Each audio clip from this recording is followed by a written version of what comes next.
This is actually from one of my keynotes at Quantum Tech Boston last year. And the joke that I made is that I got started in quantum in 2018. And when Quantum Tech asked me to speak at the conference last week, I was very excited because I vividly remembered how I first attended Quantum Tech Boston in 2018, and the people that I met there and the conversations I had, which was the first encounter for me in person with the quantum tech ecosystem. So the joke and the crux of it is that there was no quantum tech conference in 2018. The first one was in 2019. So I was the only attendee, and that probably only happened in my mind. But looking back a little bit at this evolution since I got into it over 4 years, and these are ballpark numbers rather than trying to be scientifically accurate. But back then, surprisingly, we already had about 50 qubits available in the market. Thinking back, as I put this together a couple weeks ago, I would have expected fewer qubits. But we were already at 50 qubits, or 49, I actually think it was, commercially available in market. We had, and part of my business, and I'm happy to talk about that, is to track the ecosystem. We have about 40,000 data points on startups, investors, use cases, products, governments, universities, and so forth in the space. And in 2018, and this is quantum computing, neglecting sensing, communications, QKD, and those kind of things. But we had roughly 100 startups, which is a lot. And those actually were more software startups than hardware startups. That ratio has changed over time. But again, I think this is a pretty impressive number, considering that it's 4 years old. In terms of private capital, venture capital, not government grants, we had $116 million by angels and some venture capital, which started to emerge at that point in quantum computing, invested in 2018. A tiny amount, but still, something good. And again, back to my introduction, we had two modalities available in the market. Of course, annealing with the D-Wave, which I think is now firmly established as being quantum computing, and superconducting with IBM, and starting with Google and Rigetti at that point. Revenues, and this is an estimation, we know what the revenues are today. We don't have good numbers of what the revenues were back then, but revenues made by these 100 startups and vendors, probably around 50 million, really tiny. Quantum advantage, nobody had announced any such thing. So, kind of a good sized ecosystem, but still very small numbers, right? 2019, actually the very first conference. So this time I did attend, and so did 349 other people. The conference had about 350 people in attendance, which back then was the largest conference in quantum. Qubits now, and this is Google, we had 72 available in the market. So some good growth there, but nothing crazy. Startups, also about a 20% growth. We counted 122 startups in the quantum computing, hardware, software, algorithm space. Funding increased significantly, $417 million in 2019, up from those 116. And this was actually due by two large deals, PsiQuantum, the photonics the startup being one of them. Modalities, we now started to see trapped ions emerge very slowly and modestly on the scene, really towards the end of the year. Again, revenues, we don't have good numbers, but just kind of doing a back of the envelope calculation, 100 million feels like a good ballpark number. Still very small, but growth, of course. And the 72 qubits that we saw a second ago, of course, by Google with their famous quantum advantage claim. So real progress over the previous year here. 2020, Quantum Tech didn't have a conference because of COVID, of course. A lot of Zoom attendees. We're now up to 128 qubits. So again, strong growth, but nothing exponential or anything like that. No explosion, right? Startups, the same. 9 more startups that we were able to kind of identify and verify in 2022. Startup funding by private investors actually down by 50 million, but sort of holding steady and firmly here. Modalities, nothing new there in market. Of course, you had other architectures being developed in labs, but in terms of what customers or users could potentially explore or work with, nothing new here at this point. Revenues, however, starting to scale, and this at that point in 2020, largely due to IBM that started to roll out its IBM Cloud service, which came with many longer-term contracts, many times a year or 2 or 3 years with some significant price tags, and D-Wave, of course, making significant revenue, and 2 or 3 other companies. So this is kind of the year, in my opinion, and according to what we know, where we start to see commercial revenues slowly take hold. Quantum Advantage, we now had a Chinese team announce that they were able to prove Quantum Advantage as well. 2022, Quantum Tech started to do virtual events, which became very successful. Still one of the largest conferences in quantum.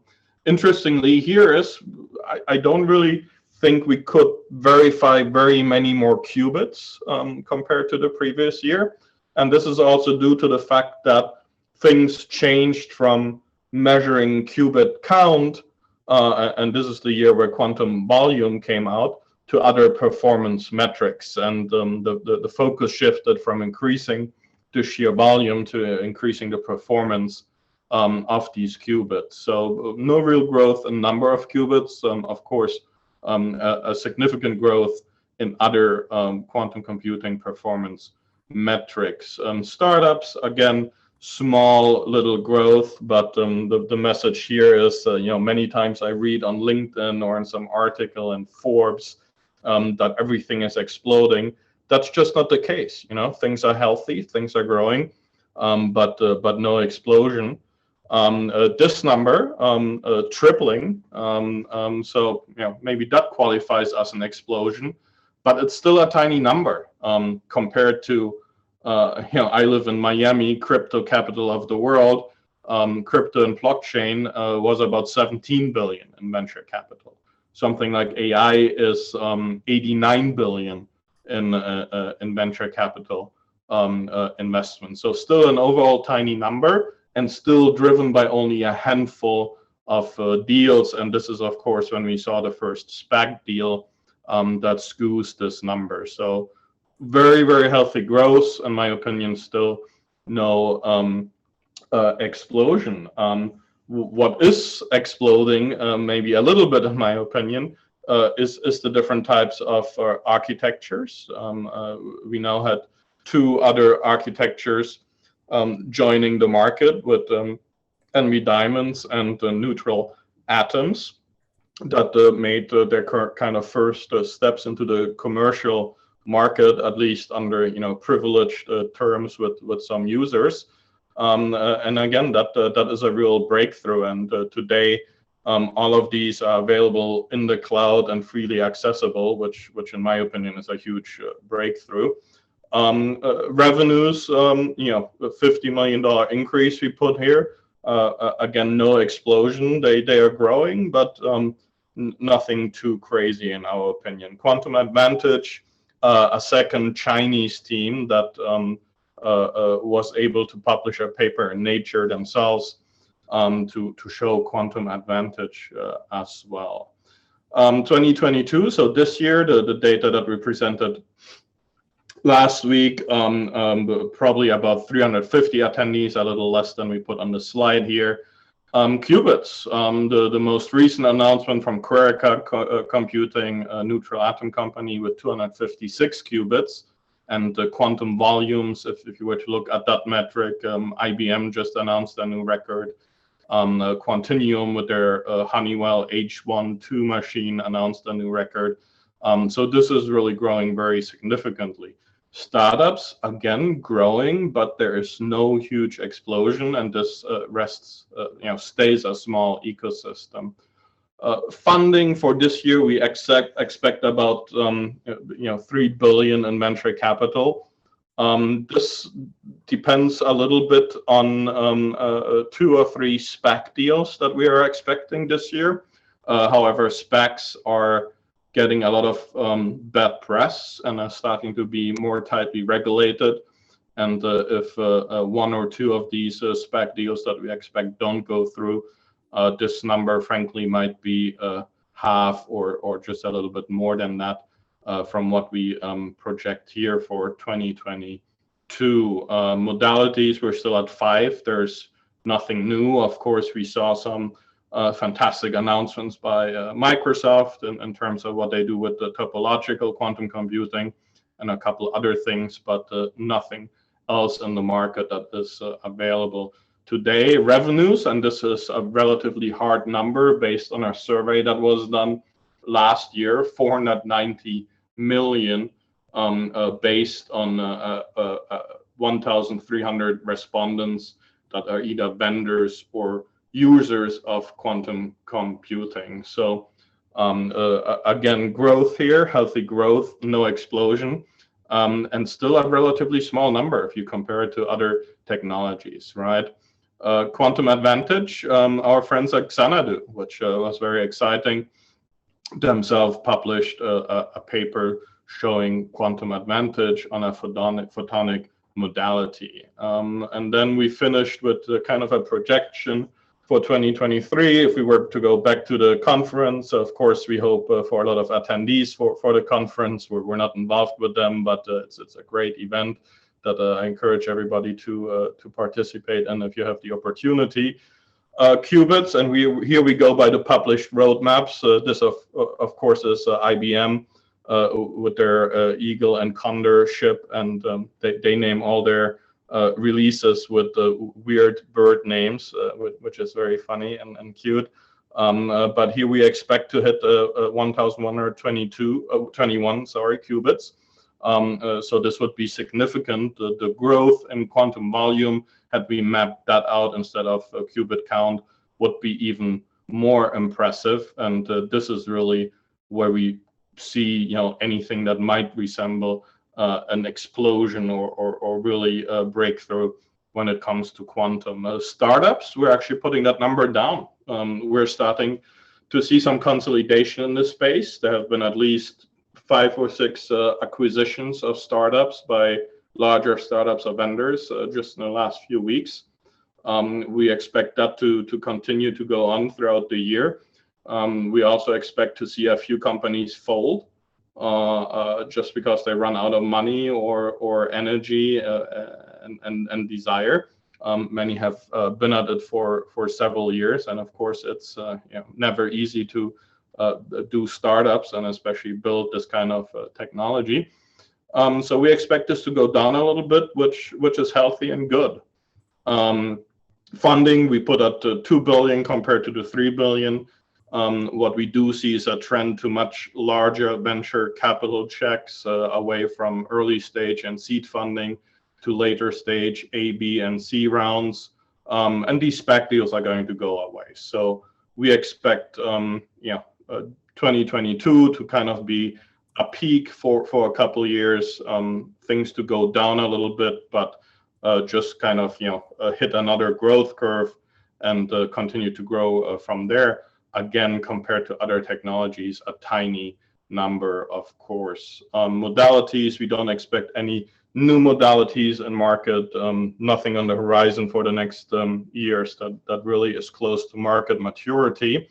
revenues will grow, but if you look at the existing customers and customers or big corporations that aren't using quantum yet, the adoption is slow. You know, people are excited, everybody's dipping their toes into it, but we don't see any huge customers that all of a sudden will spend tens or hundreds of million on this and allow companies to make significant revenue.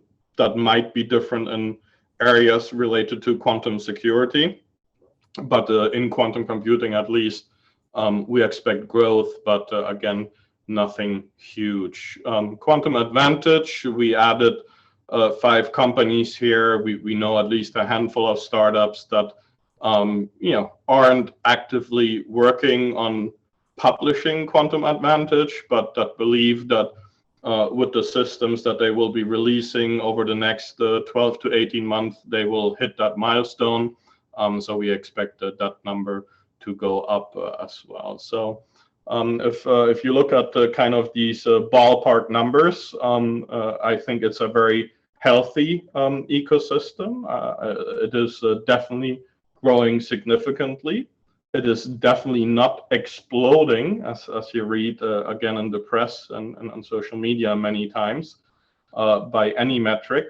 And it is still relatively small compared to any other technology out there. So we're literally just at the very beginning, as you hear so many times. So a little summary over, you know, the last 4 years and projecting out a year of what we've seen so far in the quantum computing.